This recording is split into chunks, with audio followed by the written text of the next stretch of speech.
Hey, I'm Freya. I'm 26 years old. My name is Erica. I'm 37 years old. My name is Matt Edwards. I was diagnosed with COVID in July. I contracted COVID on March 23rd. 7 months into my COVID journey. And it is now October. I still haven't recovered from any of the crippling fatigue. Nearly 7 months later, and I'm still unwell. I am still a broken woman. By now, we all know the most common symptoms of COVID-19. Dry cough, the high fever, the loss of taste or smell. But some people are beginning to feel the long-term effects of coronavirus. Some of these symptoms are having a devastating impact on people's lives. The first 2 weeks were relatively easy looking back, and it just got worse the more I relapsed. A lot of people talk about having a fatigue that kind of like a state of being at 3 o'clock in the morning all day long. And that's kind of the way that mine is. I could not even walk to the bathroom alone. The fatigue is so bad. I couldn't sit in the shower and wash my hair. I didn't have the energy to keep my arms above my head. Extreme fatigue is an often reported symptom, but long COVID seems to affect every part of the body, with people reporting cognitive difficulties, anxiety, depression, and headaches.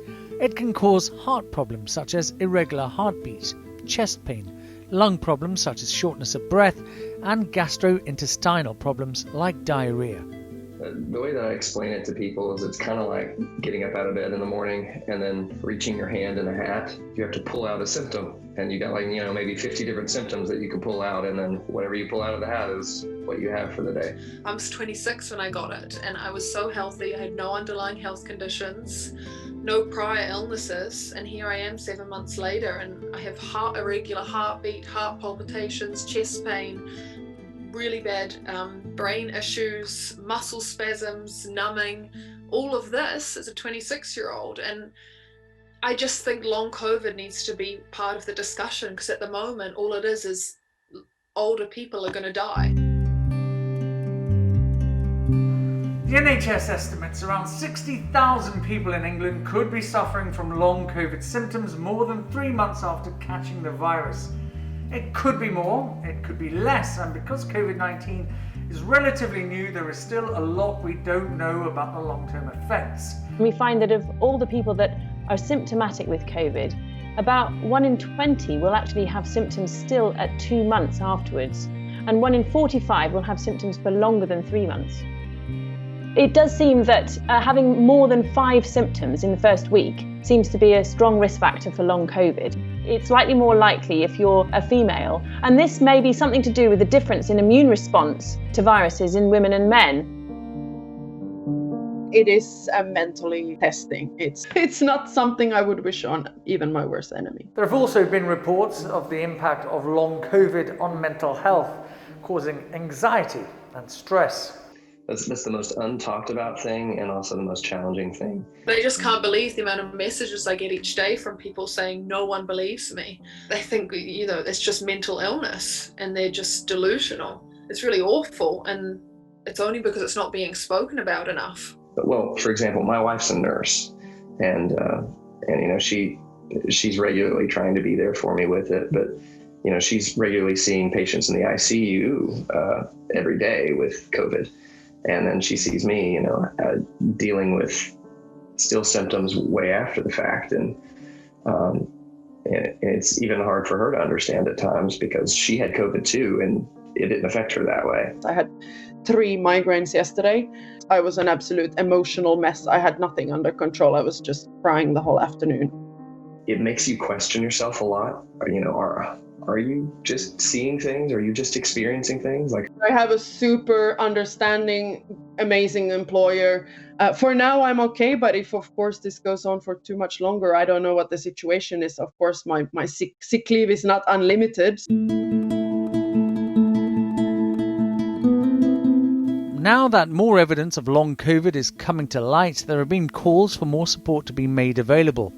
Health Secretary Matt Hancock has even been asked about it in Parliament. People of all ages are affected by long COVID, and people who are younger, who might think that they're unlikely to get severe symptoms or die of COVID, can still have a terrible illness that completely changes their lives for months and months and months.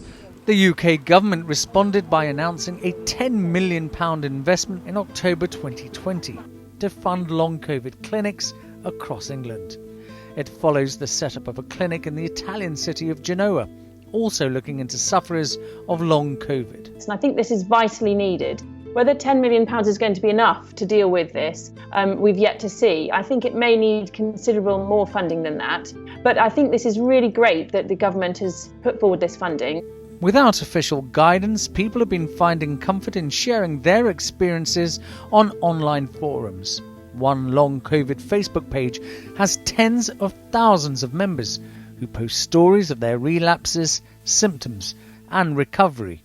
Being able to be on a support group on Facebook has probably helped more than anything. I mean, that's the only thing that sort of kept me sane, because when you hear so many people have it, and when everyone's saying it's just a 2-week illness and you'll get over it, and you're not by month 3 and then month 4 and month 5, and you're still so unwell, it's so unnerving. And the only thing that keeps you sane is talking to other people who have long COVID. I was, of course, thinking, well, maybe I have a terminal illnss, maybe I've got some form of cancer that I've been, stricken with, and of course, it after several tests, it was none of those things, and being able to be a part of a support group and knowing that there's so many other people who all have the same neurological symptoms as me has really helped. That's the only, framework around the pandemic, is that young people will probably be okay and that older people might die. But that's not the truth. There's this whole in-between, which are thousands of people are getting long COVID, and there's no answers. Seek whatever support you can. In my case, the support groups have been more help than any doctors or any medical professionals so far. So make sure that you make friends in the same situation.